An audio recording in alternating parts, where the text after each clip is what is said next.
우리가 함께 읽은 이 본문의 말씀은 야곱이 하나님을 만나는 장면이 기록된 성경의 말씀입니다. 그리고 야곱은 그날 밤 하나님을 만남으로 말미암아 그의 삶에 놀라운 변화와 또 축복을 가져오게 되는 것을 볼 수 있습니다. 야곱이 그랬던 것처럼 오늘 저와 여러분의 삶 속에도 이런 더 좋은 만남의 축복이 늘 함께하는 삶이 되어질 수 있기를 원합니다. 그래서 김동호 목사님은 자녀들을 위해서 기도할 때 세 가지를 위해서 기도하라고 했는데요. 좋은 친구와 좋은 스승과 좋은 배필을 만날 수 있게 해달라고 기도해야 된다고 말씀을 하셨습니다. 그러니까 우리가 잘 알잖아. 좋은 친구를 만난다는 것이 얼마나 중요한 것인지. 그러니까 어떤 친구를 만나느냐에 따라서 또 그 자녀들의 삶에 가는 길이 많이 달라지기도 하는 것을 우리는 잘 알고 있습니다. 또 좋은 선생님을 만나는 것도 굉장한 축복인 것 같습니다. 뿐만 아니라 좋은 배필을 만나는 것, 그것은 성인이 되어서만 기도해야 될 일이 아니라 어렸을 때부터 부모님들이 기도해야 된다고 이 목사님은 말씀하셨습니다. 왜냐하면 그것처럼 소중하고 귀한 만남은 없기 때문에 그렇습니다. 그래서 좋은 배필을 만난다는 것은 평생 기도하여 응답받을 만큼 중요한 일이다, 이렇게 말씀을 하셨습니다. 그러니까 좋은 친구를 만나고 좋은 스승을 만나고 좋은 배필을 만나는 것, 그것이 우리의 인생에서 중요한 길들을 결정하는 일들이지만 거기에 더해서 사실은 더 소중하고 귀한 만남이 있다는 것입니다. 그것은 뭐냐면 다른 만남이 아니라 바로 하나님과의 만남이었던 것입니다. 오늘 본문이 그것을 우리에게 잘 보여주고 있는데요. 어떤 사람이 하나님을 만남으로 인해서 그의 인생이 새로워지고 축복의 사람으로 새롭게 거듭나서 출발하는 이야기를 오늘 성경은 우리에게 들려주고 있는 것입니다. 그리고 그 이야기의 주인공은 다른 사람이 아니라 우리가 잘 알고 있는 야곱이라는 사람의 이야기인 것이죠. 사실 야곱의 인생의 이렇게 전체를 놓고 보면 야곱은 그 인생의 그 초반 부분에서는 정말 형편없는 신앙의 모습을 보여주었습니다. 어쩌면 그 인생의 초반 야곱의 삶에 있어서 신앙인이다라고 하는 이름을 붙이기조차도 부끄러운 그런 삶을 그가 살았던 것입니다. 어쩌면 하나님 없는 사람처럼 그는 살아왔던 것이죠. 하지만 그는 변화되어서 그 인생의 말년에 그 어떤 사람보다도 더 신실한 하나님의 사람으로 변화되어져서 믿음의 단열에 들어갈 수 있었던 것입니다. 그런데 그러한 야곱의 삶의 놀라운 변화와 또 큰 은혜와 축복은 다른 것이 아니라 그 야곱이 그럴 만한 사람이었기 때문이 아니라 여전히 그는 부족한 인생이었음에도 불구하고 하나님을 만나는 데서부터 그의 삶에 놀라운 변화와 축복이 시작되어졌다고 하는 것입니다. 오늘 이 창세기 28장의 본문의 내용의 배경이 되어지는 것은 야곱이 굉장히 욕심이 많았던 사람인 것 같습니다. 그래서 이스라엘 사람들의 전통에 의하면 장자가 그 아버지의 축복을 받고 그 모든 복을 유산으로 받는 그 순서가 그렇게 되어 있었던 것입니다. 그 형 에서가 그들의 전통에 의하면 그 하나님의 복을 받아야 되는 자리에 있었던 것이죠.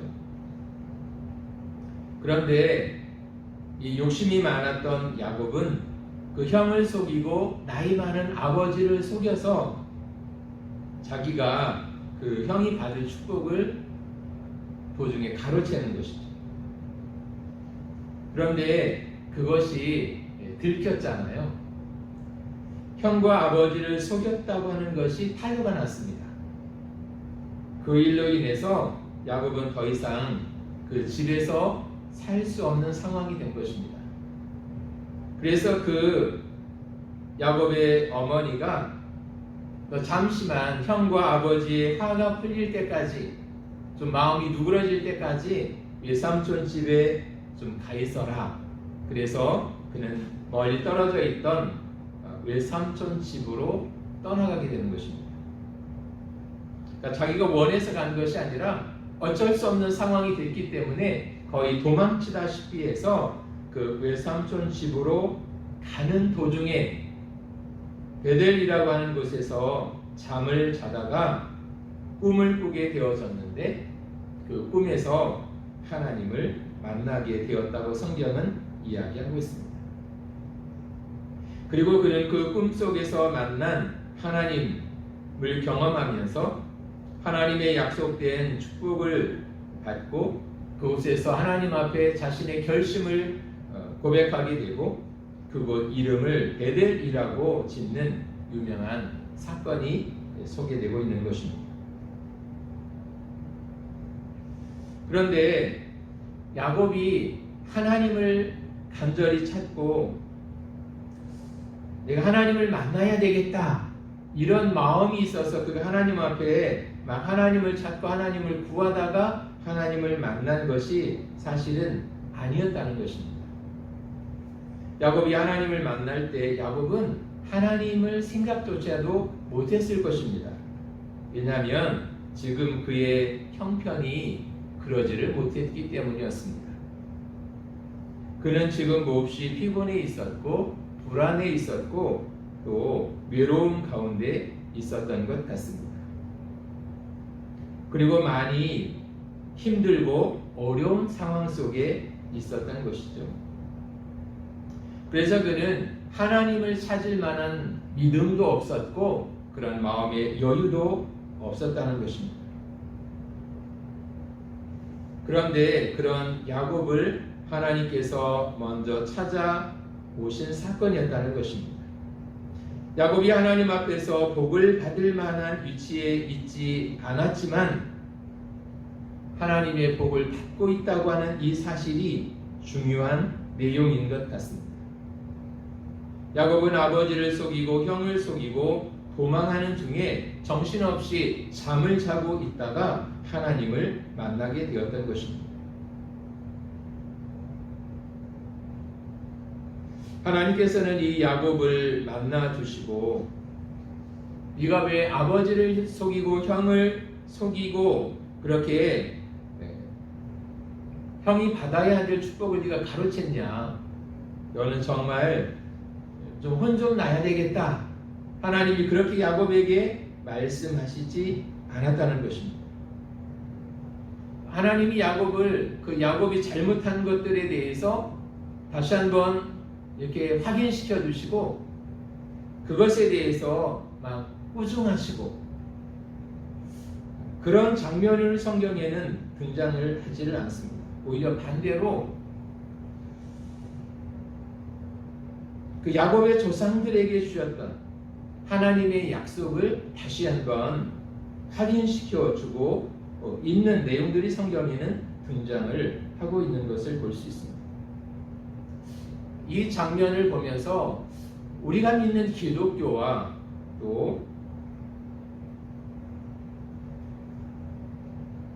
일반 다른 그 종교의 차이점이 바로 여기에 있는 것 같습니다.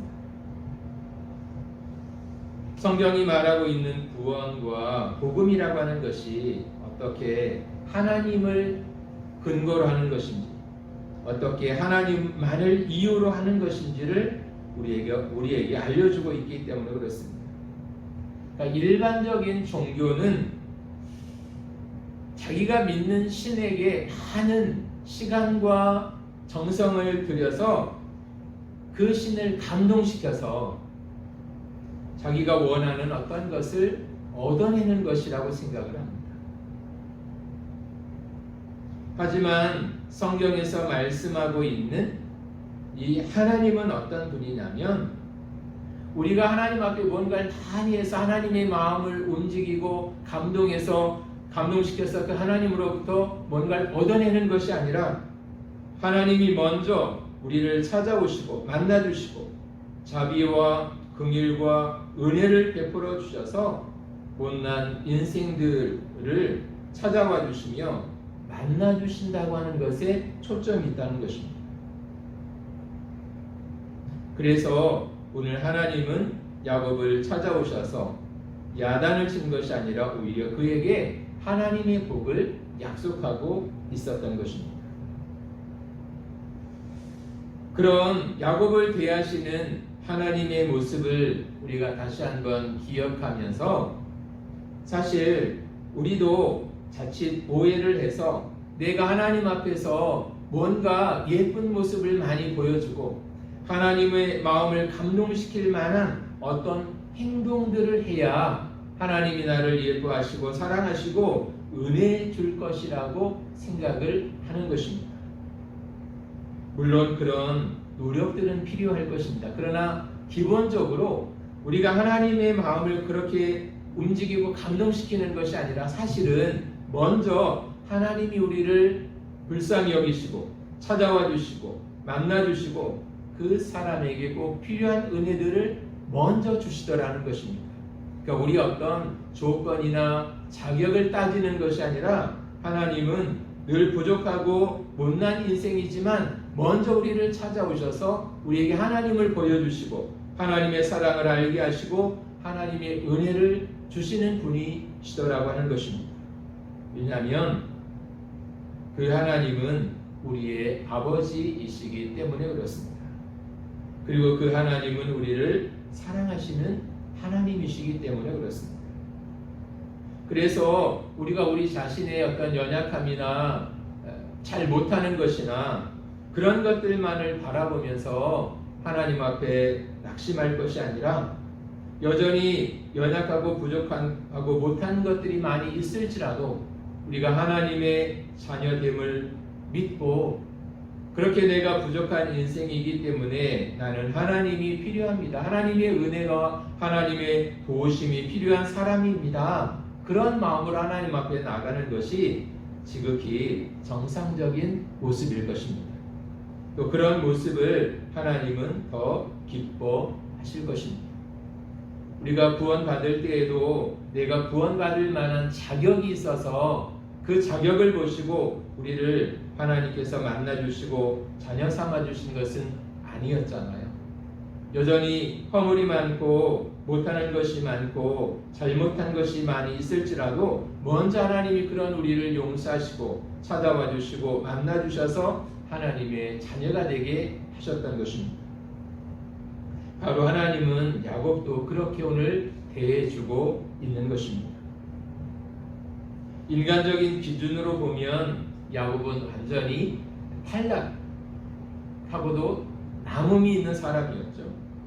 그런데 하나님은 너는 탈락이라고 말하는 것이 아니라 너도 하나님의 복을 받을 만한 자격이 있다고, 사랑받을 만한 자격이 있다고 말씀하시고 그 밤에 야곱을 찾아와서 만나주고 있는 것입니다. 여기에 하나님의 큰 사랑이 있는 것 같습니다. 그리고 그런 마음으로 하나님은 오늘 우리를 대해 주신다는 것입니다. 그리고 그렇게 야곱을 찾아오신 하나님은 그에게 몇 가지 약속을 다시 한번 확인시켜주고 있는데요. 15절에 보면 내가 너와 함께 있어 네가 어디로 가든지 너를 지키며 너를 이끌어 이 땅으로 돌아오게 할지라. 내가 네게 허락한 것을 다 이루기까지 너를 떠나지 아니하리라 라고 말씀을 하십니다. 내가 너와 함께 있어 너를 떠나지 아니하리라. 이것이 하나님이 야곱에게 주신 첫 번째 약속이었습니다. 네가 어디를 가든지 너를 지켜주고 너를 이끌어 주시겠다고 말씀하고 있습니다. 그리고 지금은 어쩔 수 없이 그 고향 땅을 네가 떠나지만 너는 이곳으로 다시 돌아오게 하겠다고 말씀을 하십니다. 하나님이 야곱을 떠나지 않고 야곱을 버리지 않겠다고 오늘 말씀하고 있는 것입니다. 내가 너에게 약속한 그 모든 복을 내가 다 이루고야 말겠다고 오늘 하나님이 다시 한번 확인시켜주고 있는 것입니다.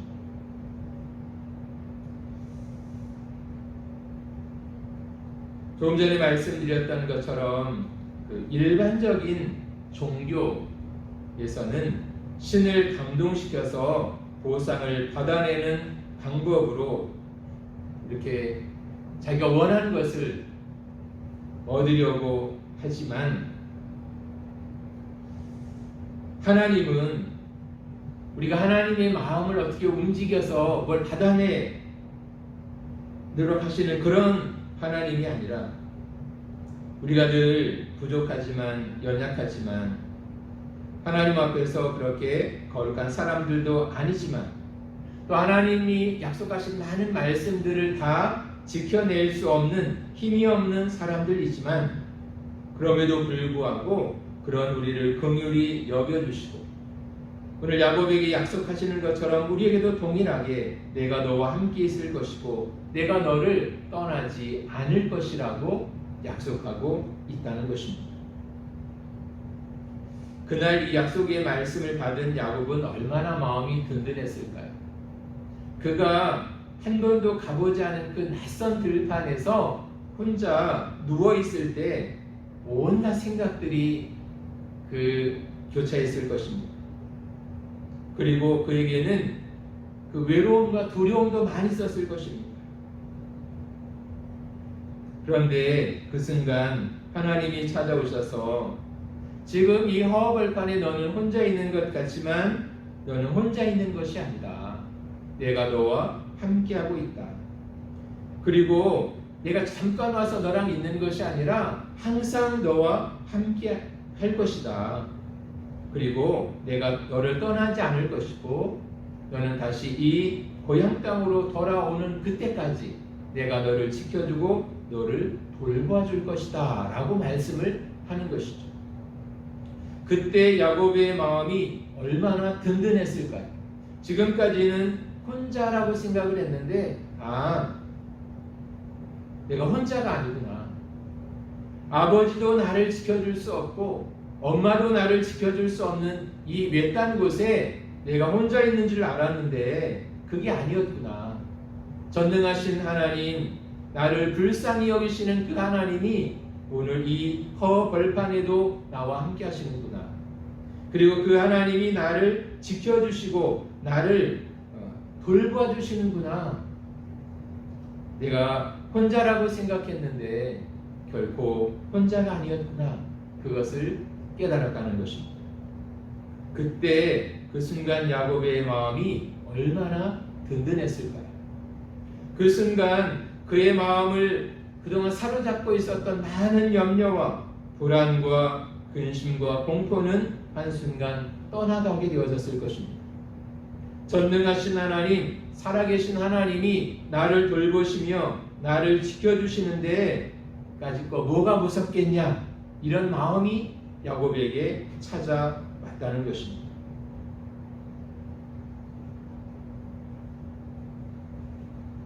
그렇게 외로움과 불안함 가운데 있던 이 야곱을 하나님이 찾아오셔서 내가 너와 함께 할 것이고 너를 지켜줄 것이고 너를 떠나지 않겠다고 약속을 하고 계십니다. 그것은 하나님이 야곱이라고 하는 한 사람에게만 주시는 약속이 아니라 오늘 하나님을 믿고 이 땅에서 살아가는 모든 사람들에게 동일하게 주시는, 오늘 저와 여러분에게 똑같이 주시는 그 약속이요 말씀이라고 생각을 합니다.